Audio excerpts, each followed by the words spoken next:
The best fish keepers are the worst fish keepers. Well, actually, the worst fish keepers are the best fish keepers. Well, I know that sounds crazy, confusing, or controversial. I do know that. Well, today I'm going to make you crazy, confused, and controversial. Because what I am going to do is show you exactly why the worst fish keepers are actually the best fish keepers.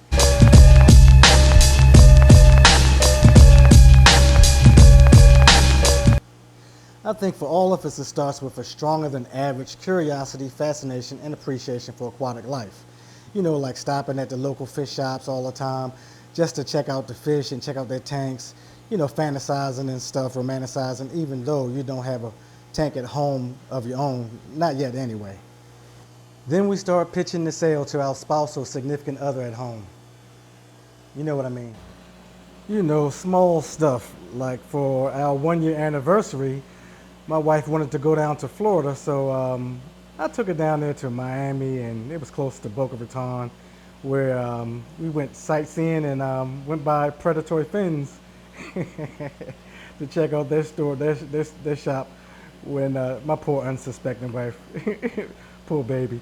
Yeah, our 1 year anniversary, I had the audacity to take her down there to Miami, quote unquote, Boca Raton, to Predatory Fins, um, to see the monster fish and butter her up and make her see how amazing they are and all that good stuff. You know, setting the groundwork so I can get that tank.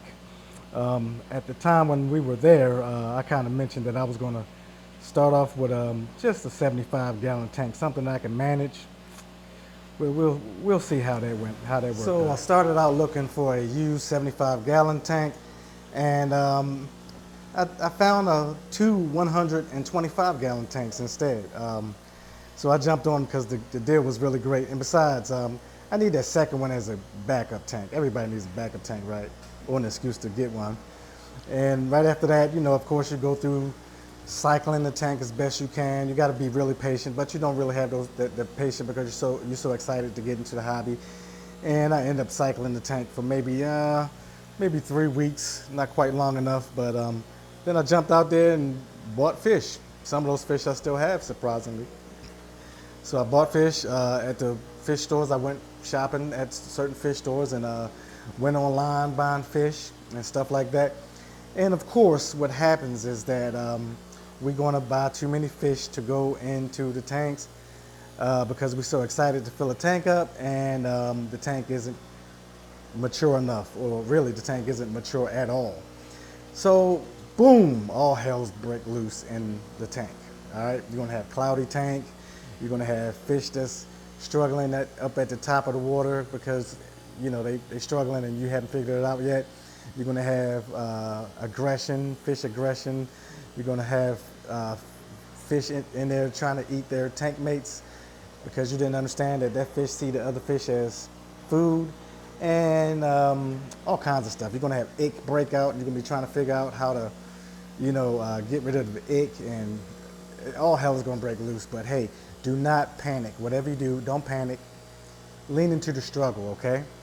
Lean into the struggle because that is gonna be your foundation that make you an excellent fish keeper one day. You're gonna take those mistakes and you're gonna learn from them. You're gonna build on it. You're gonna build on those lessons, and you're gonna be great one day. And there's Gil. There's a cameo of Gil, my Hoplarchus psittacus. He is the very first fish that I purchased when I got serious about the hobby. Look how tiny and cute Gil was back then. Now he's big and beautiful, right? And that guard, yes, he attacked everything and everybody. He was a nightmare. I had to get rid of him quick, okay? So you're gonna go through those things like that, and you're gonna go through even more so, because one day you're gonna get pretty good at this after you know, wipe out the entire tank or almost the entire tank. Oh yeah, that's gonna happen to you.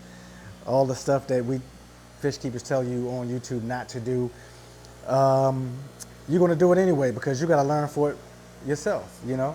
The thing is that when you hear the advice not to do it, and then you go and do it anyway because you have to learn for yourself, when you make that mistake, immediately recognize that you made that mistake because you didn't follow the advice. Then fast forward a few years down the line, what happens is that you're feeling really confident and everything. You've made some friends and you feel knowledgeable and stuff, and you jump out there like I did and got 7 panda warus, one of my dream fish, so-called difficult to take care of and all that stuff, and I felt confident enough to get 7 of them, and I did great. I took care of them. I fed them healthy food.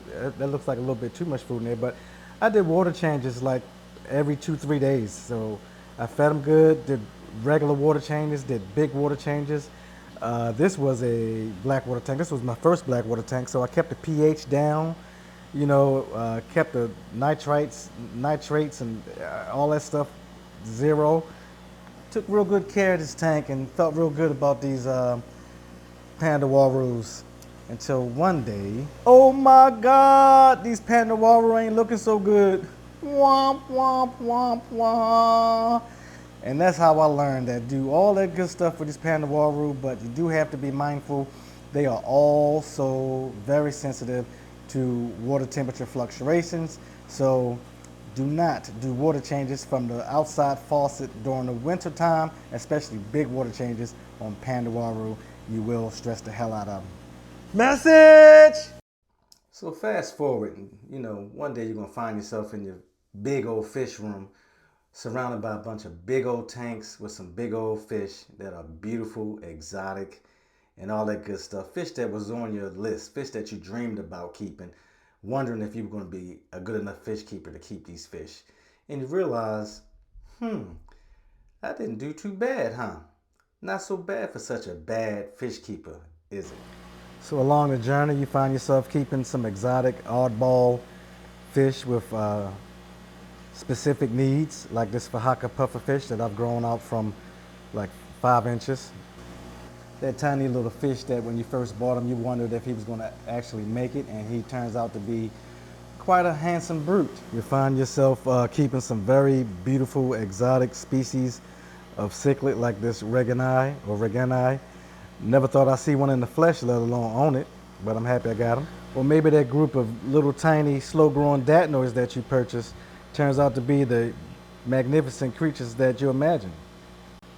Or you figure out how to get all the color out of those pikes. Successfully raise you some elegant water dragons.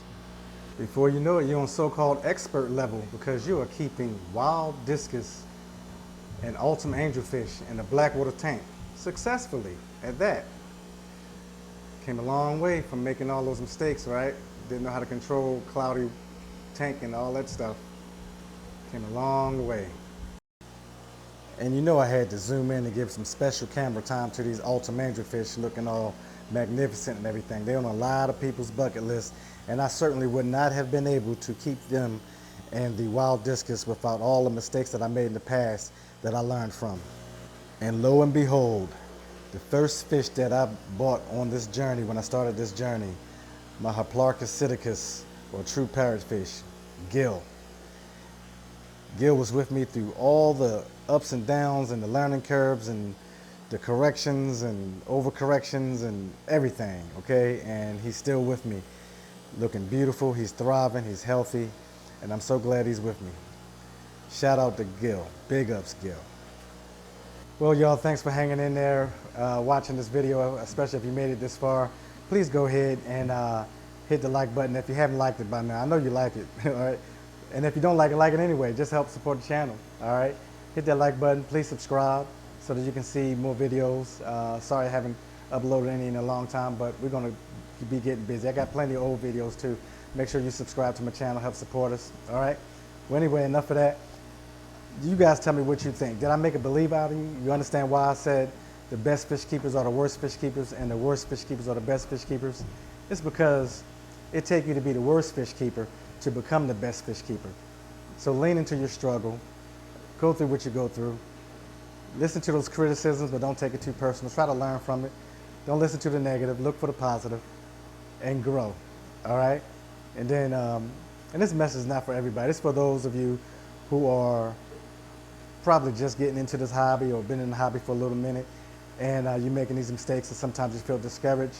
Don't, because those are the things that if you lean into it and really get into it and just appreciate the mistakes that you make so that you can learn from it, it'll make you a better fish keeper, so you don't make those mistakes again in the future. You might make them another time or whatever, but you'll get better, and then one day you'll be giving advice to other people as well, okay? So enough of this wordy business. Until next time, y'all, happy fish keeping. Assalamu alaikum wa rahmatullahi wa barakatuh.